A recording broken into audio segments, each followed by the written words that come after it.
Yo, what's good, gamers? What's good, YouTube? It's your boy Lincoln Clay coming back at you. A little relaxed tonight. Remember to hit like, subscribe. Please hit the like. It helps to spread my channel to a wider audience. Please hit the bell icon so you can get notified whenever I put out content. I would really appreciate it. And let's get on with the show.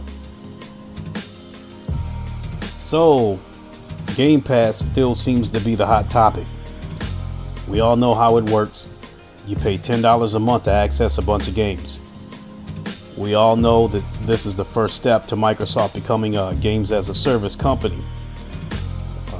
That's the biggest pro as we know of right now. But as I said before, there's a lot of possible cons.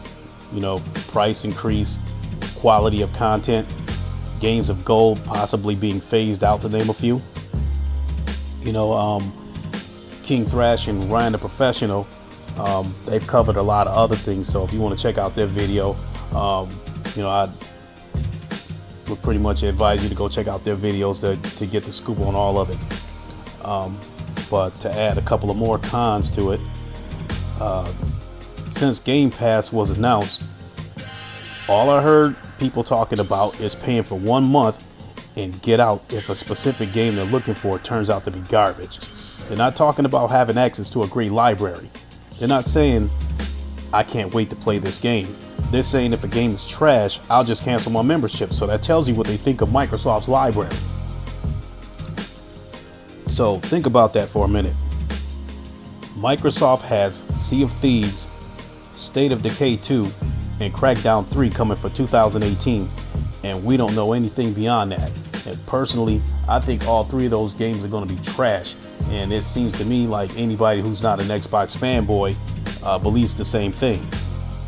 So anyway, so if a person buys a 1 month membership for each of those games and cancels after playing those games, that's $30 Microsoft made off that person for 2018, when they potentially could have made $120 had that person kept their membership for the entire year. Now think about that on a grand scale.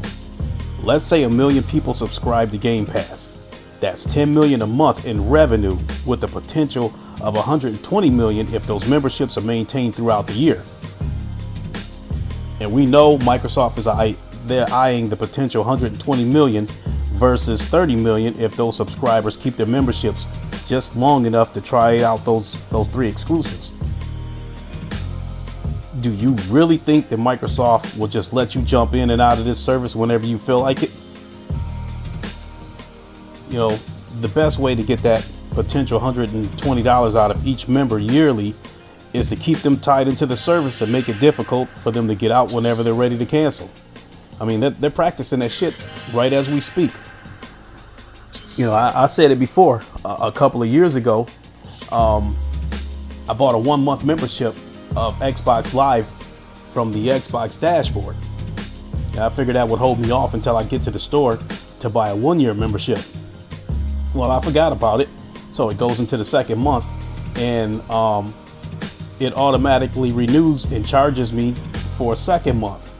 So at that point, I go into the dashboard to try to shut off the auto renew and remove my credit card information from the dashboard, and it wouldn't let me do it. And I got a message saying that I had to go to xbox.com, you know, to remove my credit card information. So I go to xbox.com and I just absolutely could not find my credit card information. So I ended up calling a friend, and he had to walk me through how to get my credit card out of there. And I said it before, my credit card was buried so deep into that website that it was obvious their plan is to make you give up and just continue to go ahead and give them that monthly, you know, $10 a month or whatever it was for the 1 month membership. And so, and then I forgot to mention another incident that happened to me. I had 2 $25 3 month memberships for Xbox Live. So I used the first one. You know, I put the code in, redeemed the code for the first 3 months. Well, when the 3 months was up, I went to go put the code in for the second card for the second 3 months, and it wouldn't let me do it. And I didn't know what was going on. So I finally broke down and said, okay, I'll buy another 1 month membership from the dashboard. And it wouldn't even let me do that. The only option I had was to buy a 1 year membership from the dashboard. The Xbox would not accept that code, for the second 3 months that I had. So they basically forced my hand and forced me to buy a 1 month membership.